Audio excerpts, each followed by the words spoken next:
Welcome back to Health Talk. It's actually quite startling when you look at the numbers, but something like 1 in 6 people get sick from foodborne illness every single year. That's millions of people. It's a huge It number. really is. And what's particularly concerning, especially for our listeners, is that adults age 65 and older face a much higher risk. That's right. Not just of getting sick, but of ending up in the hospital or even, sadly, facing fatal consequences from these kinds of infections. Exactly. And there are reasons for this, aren't there? Our immune systems might not be as strong as they once were. Definitely.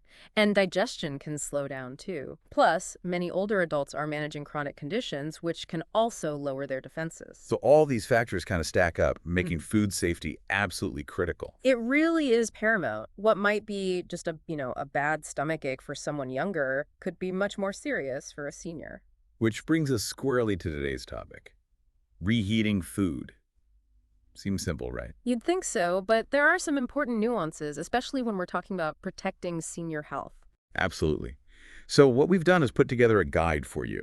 We're going to count down 4 types of foods that seniors really must reheat properly for safety. We'll explain why. And then we'll flip it. We'll count down 4 foods that, generally speaking, seniors should probably avoid reheating altogether. And we'll cover the reasons for that too. Sound good? Let's dive into the foods you must reheat, starting with number 4. Okay, number 4, leftovers that contain meat, poultry, or seafood. This feels like Food Safety 101, but there are some really key details here, aren't there? Absolutely. The bedrock principle is something called the 2-hour rule. You've probably heard of it. Remind us. Basically, you should never leave perishable foods, so meat, poultry, seafood, eggs, that kind of thing, out at room temperature for more than 2 hours. Okay, 2 hours. And listen, if it's hot out, like above 90 degrees Fahrenheit, that window shrinks to just 1 hour. Wow, okay, that's not long at all. And this applies after cooking and for leftovers. Exactly, because of what's known as the danger zone. Ah, yes, the danger zone. Explain that a bit. Sure. It's the temperature range between 40 degrees Fahrenheit and 140 degrees Fahrenheit. That's about 4 to 60 degrees Celsius. And why is it dangerous? Because that's where bacteria just love to multiply. They grow incredibly fast in that range, like throwing a party for germs. Not a party we want happening in our leftovers. Definitely not. So when you reheat these foods, meat, poultry, seafood, just warming them up isn't enough. You have to kill any bacteria that might have started growing. And how do we do that? You need to get them to an internal temperature of 165 degrees Fahrenheit or 75 Celsius. This kills off nasty bugs like Salmonella and Campylobacter. 165 Fahrenheit. And the best way to know for sure is... Use a food thermometer. Seriously, it's the only reliable way to check the internal temperature. Don't just guess. Good advice. And that includes seafood too, right? Leftover fish, shrimp. Yep, same target, 165 Fahrenheit, which is about 74 Celsius for seafood specifically. Okay. Now what about things like hot dogs or deli meats? They seem pre-cooked.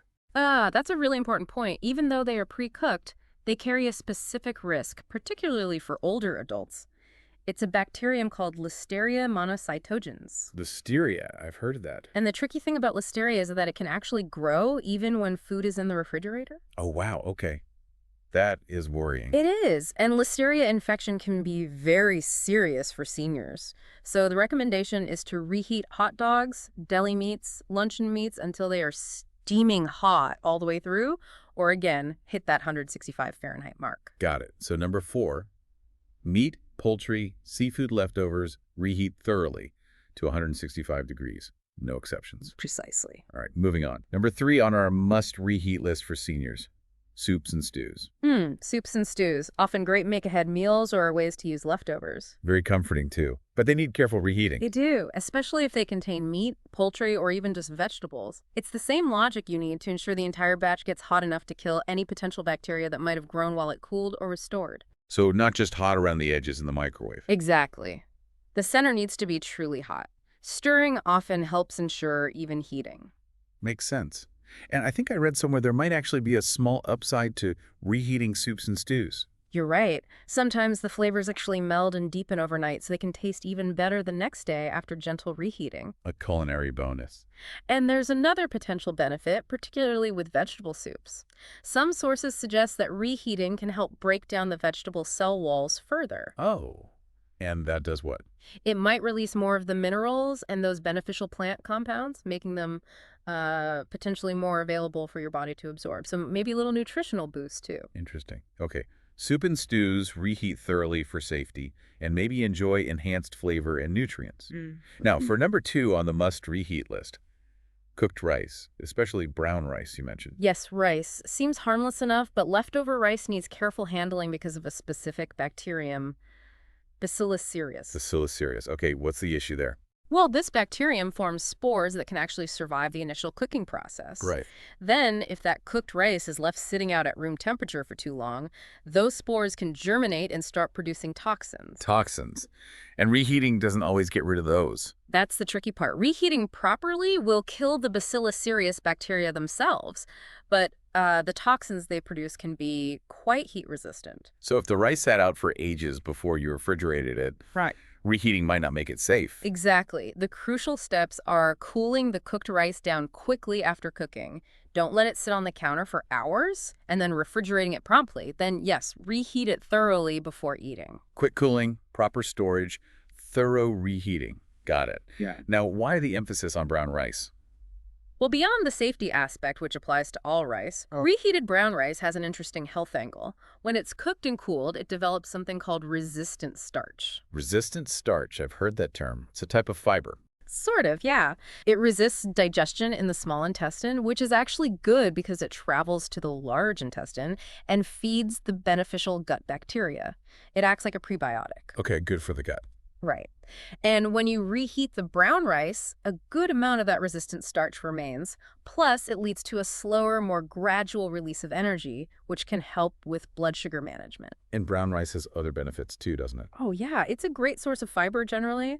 B vitamins, magnesium, selenium, all good stuff, especially for older adults. So handle rice, carefully cool fast, store right, reheat well, and brown rice might offer some extra perks. Good to know. Okay. That brings us to number 1 on our list of foods seniors must reheat. Number 1, dishes where you've combined pre-cooked ingredients that were stored separately. Okay. What's an example? Let's say you cooked some chicken breasts yesterday and maybe roasted some vegetables separately.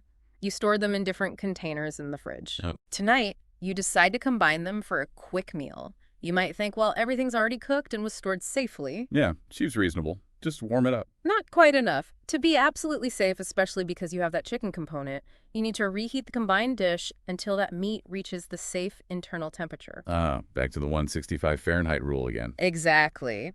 Even if each part was handled perfectly, the act of combining and reheating ensures any potential cross-contamination or slight bacterial growth during storage or handling is eliminated before you eat it. It's that final safety check. Okay, so if you mix separately stored cooked items, especially with meat, poultry, or seafood, reheat the whole thing together to 165.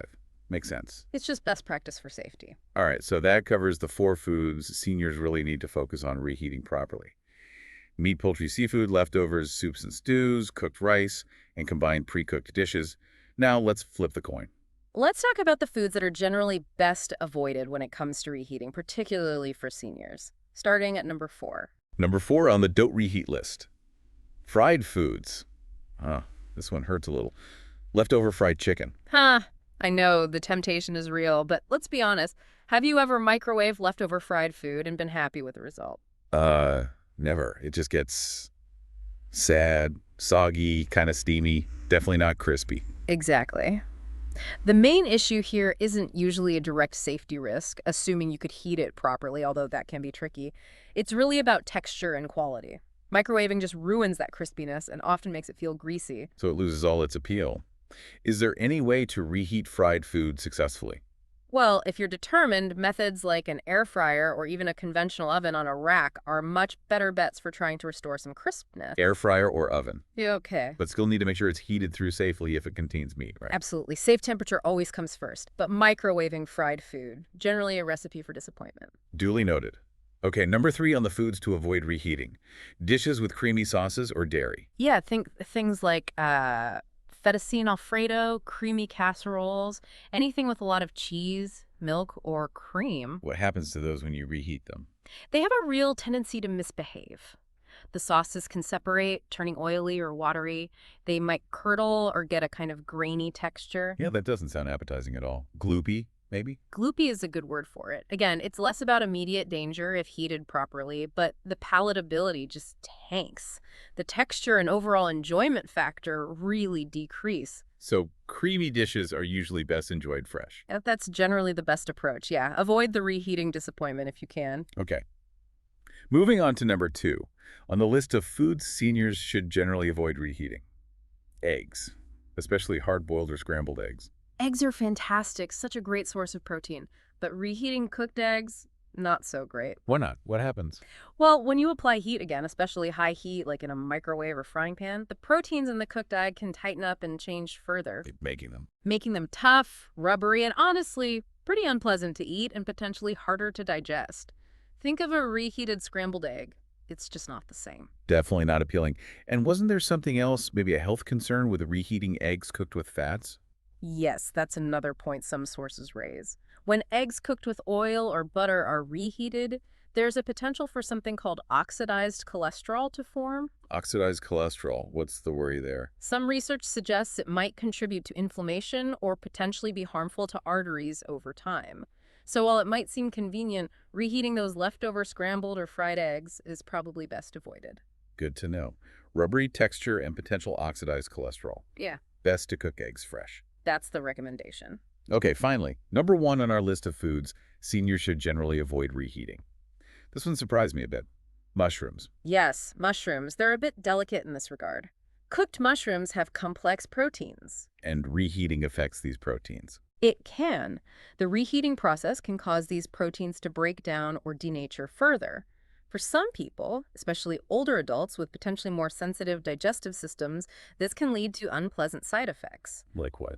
Things like bloating, stomach upset, maybe even nausea. It's just how their system might react to those changed proteins. So it's more than just texture. It could cause actual discomfort. It potentially could, yes. And then there's the general food safety concern, as with many foods.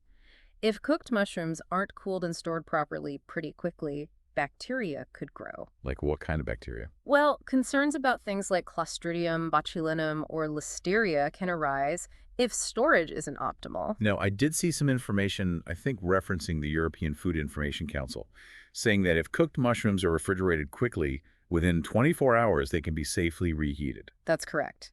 There is guidance suggesting they can be safely reheated to 158 degrees Fahrenheit or 70 Celsius if they were chilled properly within that time frame. Okay, so it's not an absolute never. It's not absolute, but given the potential for digestive sensitivity in seniors and the fact that you need to hit that specific temperature accurately, it often makes sense to err on the side of caution.